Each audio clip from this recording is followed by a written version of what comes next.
11 வயசுல உள்ள ஒரு பையன் அவங்க அப்பாக்கு தெரியாம அப்பாவோட காடி எடுத்துட்டு சுமார் ஒரு 7 to 9 கிலோமீட்டர் தனியா ஓட்டிட்டு வந்திருக்கான். பட் இங்க என்ன நடந்துச்சுன்னு பாத்தீங்கன்னா, இதோட விளைவா ஒரு 10 பேரு இறந்துட்டாங்க.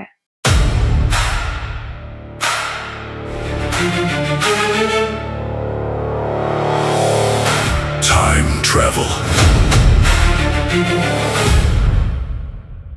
ஹாய் அனைவருக்கும் வணக்கம். Hope you guys doing good. நான் திவ்யா குமாரன். நம்மளோட டைம் டிராவல் சீரீஸ்ல ஒவ்வொரு இயர் டிராவல் பண்ணி அந்த இயர்ல நடந்த கிரைம் ஸ்டோரிஸா இருக்கட்டும், ஹாரர் ஸ்டோரிஸா இருக்கட்டும், மோட்டிவேஷனல் ஸ்டோரிஸ்னு நிறைய ஸ்டோரிஸ் பார்த்துக்கிட்டு வந்துகிட்டு இருக்கோம். ஸோ இன்னைக்கு வந்து பார்த்தீங்கன்னா 2nd July 2026 நடந்த ஒரு விஷயத்தை தான் பார்க்க போறோம். இந்த இன்சிடென்ட் 2ஆம் தேதி 7ஆம் மாசம் 2026 நடந்திருக்கு. எங்க நடந்திருக்குன்னு பாத்தீங்கன்னா, தாய்லாந்துல முக்டஹான் ஒரு இடத்துல நடந்திருக்கு. இந்த இடம் எங்க இருக்குன்னு பாத்தீங்கன்னா, பேங்காக்ல இருந்து ஒரு 500 to 600 மைல்ஸ் டிஃபரன்ட்ல இருக்கிற ஒரு பிளேஸ்னு சொல்லலாம். சுமார் 35 மாங்ஸ், அதாவது புத்தர் துறவிகள் 35 பேர் வந்து அவங்க ஒரு இடத்துல இருந்து இன்னொரு இடத்துக்கு போறாங்க. அதுவும் ஒரு புத்தர் கோயில்ல இருந்து ஒரு புத்தர் கோயிலுக்கு அவங்க போய்கிட்டு இருக்காங்க. ஸோ அவங்களோட ஜேர்னி ஸ்டார்ட் பண்ணி ஒரு 30 நிமிஷம் ஆயிருக்கு இந்த இன்சிடென்ட் நடக்கும்போது. இந்த வீடியோவோட கடைசியில நான் அந்த ஆக்சிடென்டோட கிளிப்ஸ் அட்டாச் பண்றேன். ஆக்சுவலி அந்த வீடியோல நமக்கு கிளியரா பார்க்க முடியுது. அவங்க நடுவுல நடந்து போறதோ, ஒரு 2-3 பேரு பேசிக்கிட்டு போறதோ அந்த மாதிரிலாம் எதுவுமே இல்லை. அவங்க ஓரமா ஒருத்தர் பின்னாடி ஒருத்தரா அந்த சாலையில நீங்க பார்க்கலாம், ஓரமா தான் நடந்து போறாங்க. இந்த 11 வயசு பையன் காடி ஓட்டிட்டு அவரால் அதை கண்ட்ரோல் பண்ண முடியாம ஓவர் ஸ்பீட் பண்ணி அவர் எல்லாரையும் இடிச்சிடுறாரு. லேட்டர் ஆன் போலீஸ் வந்து இந்த பையனை பிடிச்சி அவங்களோட கஸ்டடியில வச்சிருக்காங்க. ஏன்னா சின்ன பையனால வந்து அவரை வந்து ப்ராப்பரா ட்ரீட் பண்ணணும் அப்படின்னு. ஸோ இவர்கிட்ட விசாரிக்கும் போது அதுலேருந்து தெரிய வந்த விஷயங்கள் என்னதுன்னா, சுமார் ஒரு 7-9 கிலோமீட்டர் வரைக்கும் இவர் ஓட்டிட்டு வந்திருக்காரு. அங்க வரும்போது தான் அந்த இடத்துல அவரால் வந்து ஸ்பீட் கண்ட்ரோல் பண்ண முடியல அப்படின்னு.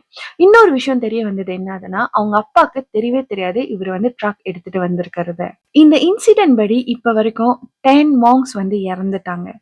அண்ட் 20க்கும் மேற்பட்ட மாங்ஸ்க்கு வந்து இன்ஜுரிஸ், அவங்க காயங்களோட ஹாஸ்பிட்டல்ல ட்ரீட்மெண்ட் எடுத்துக்கிட்டு இருக்காங்க.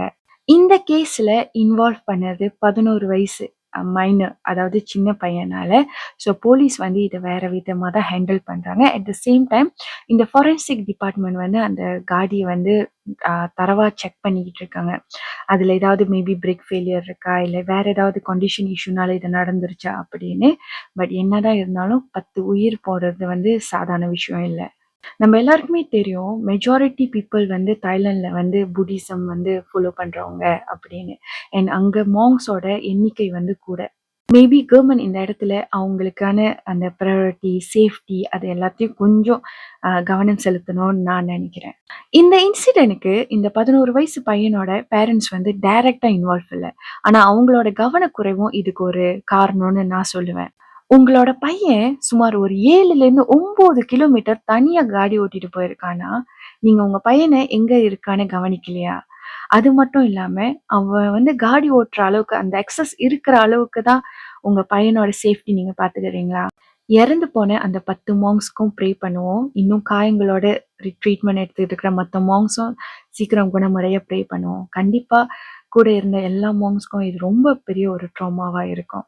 அடுத்த எபிசோட்ல என்ன கதையை பத்தி பேசலான்னு கீழே கமெண்ட் பண்ணுங்க. தேங்க்யூ. மறக்காம இந்த வீடியோவை ஷேர் பண்ணுங்க. உங்களுக்கு என்ன தோணுதோ அதையும் கீழே சொல்லிட்டு போங்க. தேங்க்யூ.